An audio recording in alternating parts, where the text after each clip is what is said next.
দেখুন একটা রিজনিং দিয়েছে, বলছে whose number is opposite to 5, মানে 5-এর বিপরীত দিকে কোন সংখ্যা হবে।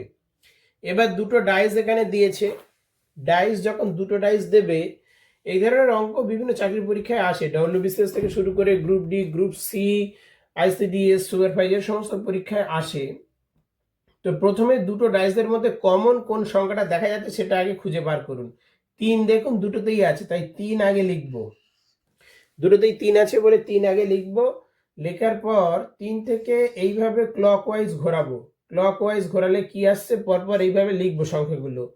1, তারপর কি 2,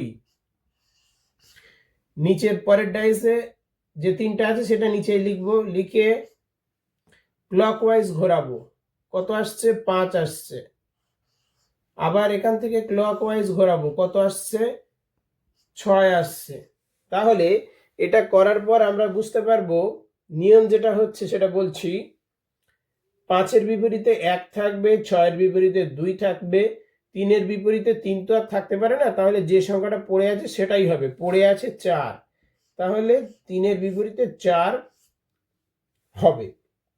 এবার কোশ্চেনে জানতে চেয়েছে শুধুমাত্র 5-এর বিপরীতে কি হবে, তাহলে 5-এর বিপরীতে 1 হবে, এখান থেকে পাওয়া যাচ্ছে। খুবই সহজ, বুঝলে। আশা করি সবাই বুঝতে পেরেছেন।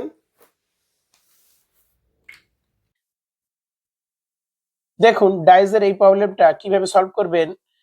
বলেছে which number is opposite two 4, 4-এর বিপরীত দিকে কোন সংখ্যা আছে। এরকম দুটো ডাইস দিলে আগে তার মধ্যে কমন খুঁজবেন, যে দুটোর মধ্যে কমন কটা আছে। এখানে দেখুন 4 আর 1, 4 আর 1 এই জোড়া হচ্ছে কমন আছে।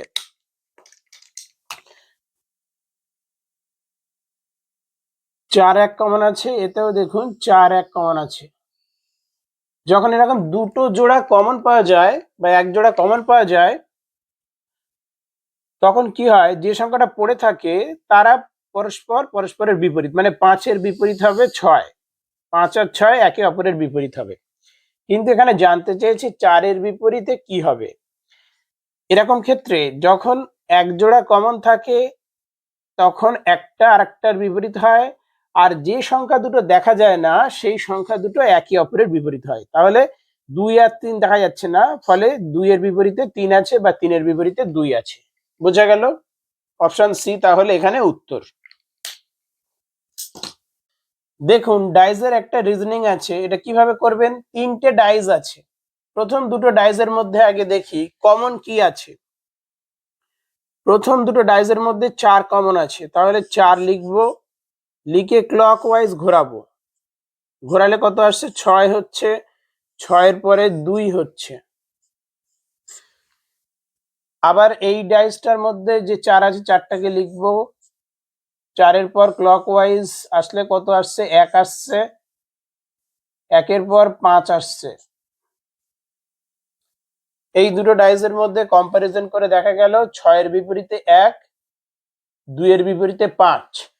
এবার এই দুটোর মধ্যে কম্পেয়ার করব। এই দুটোর মধ্যে কম্পেয়ার করলে কি হচ্ছে, কমন আগে দেখুন, কমন কি আছে, সংখ্যা 1, তাহলে 1 লিখবো। 1-এর পর ক্লকওয়াইজ করলে কত হচ্ছে, 5 হচ্ছে, 5-এর পর ক্লকওয়াইজ গেলে 4 আসছে। আর এইটাতে 1-এর পরে জিজ্ঞাসা চিহ্ন আসছে, তারপর 3 আসছে। তাহলে এখান থেকে কি দেখতে পাই, 6-এর বিপরীতে 1 আছে বা 1-এর বিপরীতে 6 আছে, 5-এর বিপরীতে 2 আছে, আর এখানে 5-এর বিপরীতে কিছু নেই, জিজ্ঞাসা চিহ্ন আছে। তাহলে এই আগেরটা থেকে আমরা বুঝতে পারি 5-এর বিপরীতে 2 হবে, তাহলে এই জায়গাটায় 2 হবে। আর সেটাই জানতে চেয়েছে এই জায়গাটায় কি হবে, 5-এর বিপরীতে 2 আর 4-এর বিপরীতে 3, তাহলে এখানে 3-এর বিপরীতে 4 হচ্ছে, 1-এর বিপরীতে কত হচ্ছে, 6 হচ্ছে, 5-এর বিপরীতে কত হচ্ছে, 2 হচ্ছে। বোঝা গেছে?